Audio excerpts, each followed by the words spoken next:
Quick question.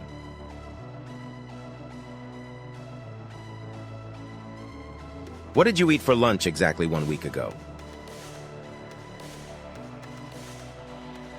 Can't remember? That's okay. Most of us can't. But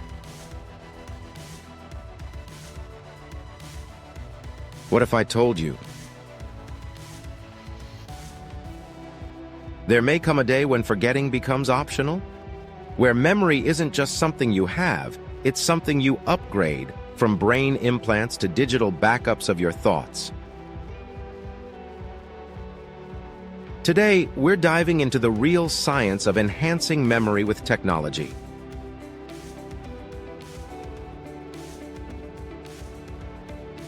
This is FactNest.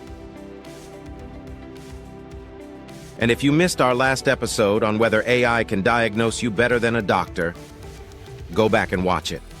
Seriously, it's one of the most surprising and slightly unsettling episodes of this entire season. Hey friend, I'm really glad you're here.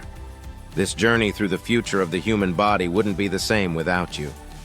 Today's topic is personal. Because we've all had moments where we wish we could remember more. More of a person, a moment, a detail that slipped away. And now science might be getting ready to help us do just that. Let's explore. Part 1. The science of memory, how we remember. To understand how we might enhance memory, we have to start with how memory actually works. Your brain doesn't store memories like a hard drive. It's more like a living, breathing editor, constantly rewriting, reshaping, and sometimes deleting. When something happens, your senses send signals to a region of the brain called the hippocampus. This area acts like a short-term inbox, collecting information before passing it to long-term storage. But here's the catch. Most of what enters your brain gets thrown out. We forget names, dates, what we walked into the kitchen for. And that's not a flaw. It's how your brain stays efficient. Now here's where it gets exciting. Scientists are discovering ways to intervene in this system, to make memories stronger, last longer, or even come back when they've been lost. Let's start with implants. In a groundbreaking experiment, researchers at Wake Forest University implanted a chip into the brains of epilepsy patients. The chip mimicked the way neurons fire during memory formation. The result? Patients with memory loss saw improvements of up to 37% in recall. That's not science fiction. That's a chip in your head, boosting memory like RAM in a computer. Then there's neurostimulation. Companies like NeuroPace are using electrical pulses to help people remember better. Other startups are developing wearable headbands that stimulate the prefrontal cortex during sleep, a phase when your brain organizes memories. The result? Users remember more of what they studied the day before, like a save button for your brain. And it gets crazier. Some labs are experimenting with optogenetics, using light to trigger memory pathways in the brain. In mice, scientists have turned memories on and off with the flick of a switch. Literally. Imagine forgetting trauma,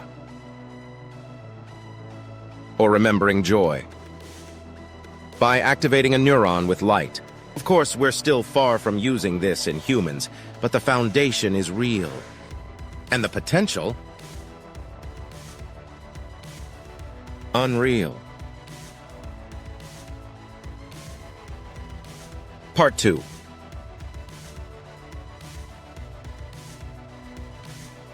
The ethics, risks, and future of memory enhancement. Now, let's ask the tough questions.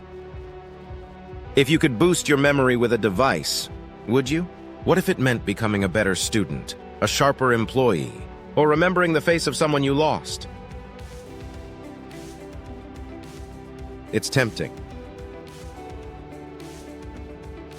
But it's also risky. Let's start with privacy. If your memories are stored digitally, who owns them? Can they be copied? Hacked? Sold? We've already seen what happens when companies exploit your data. Now imagine if that data was your mind. And then there's the issue of authenticity. If your memories are enhanced or even edited, are they still yours? What if you remember something that never really happened? Or forget something that mattered? We already know human memory is fragile. Now we're giving it tools that can rewrite reality. And finally, the biggest question of all, should memory enhancement be available to everyone? Or just the wealthy? Because if only some people can access super memory technology, we create a new kind of inequality. Not just economic, but cognitive. And that changes everything. Imagine a world where some people remember everything, and others forget names by lunchtime. So where are we headed? Here's what's likely in the next 10 to 20 years. Wearables that improve focus and recall. Brain stimulation during sleep to help with learning. AI apps that log what you hear and see and make it searchable. Implants for memory repair in Alzheimer's patients. And maybe memory backups. Yes, backups. Companies are already researching ways to upload brain data into digital storage. The goal? To preserve the self. Memories, voice, thoughts, forever. It's not immortality, but it's close. And maybe one day, you won't just have memories. You'll choose which ones to keep. Which ones to delete. And which ones to share. Part 3. The human side of memory. Let's step back for a moment. Forget the wires, the implants, the algorithms, and just think about memory as a human experience. There are moments we carry for a lifetime. The way someone looked at you before they left, the scent of home, the sound of a voice you'll never hear again. We don't remember facts. We remember feelings, but sometimes those memories hurt. Trauma. Loss. Regret. So here's the big question. If you could erase one memory, would you? Some researchers believe memory modification could be used to treat PTSD, anxiety, even heartbreak. You could delete the pain, but what happens to the lesson? It's forgetting healing or denial. It's complicated.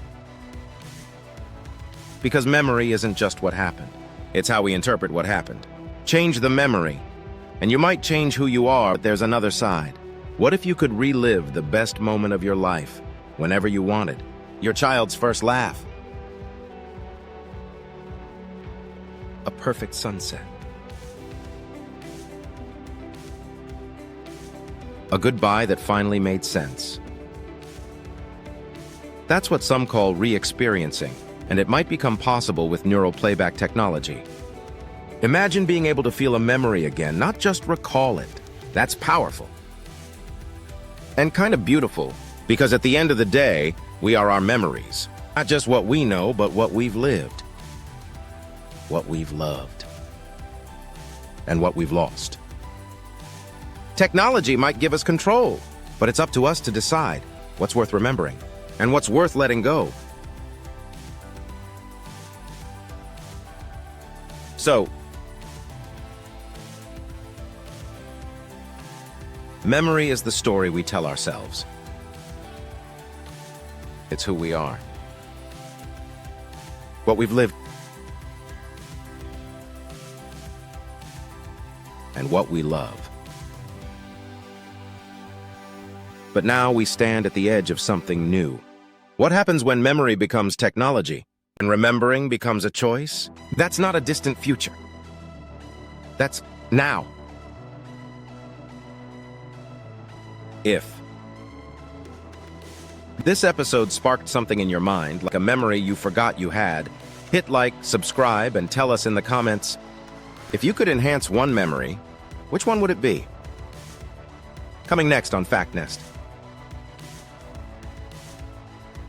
What if we no longer needed to sleep?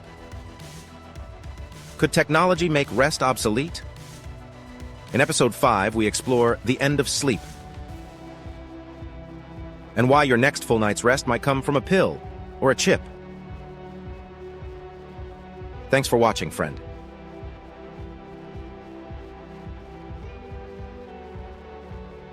This is FactNest,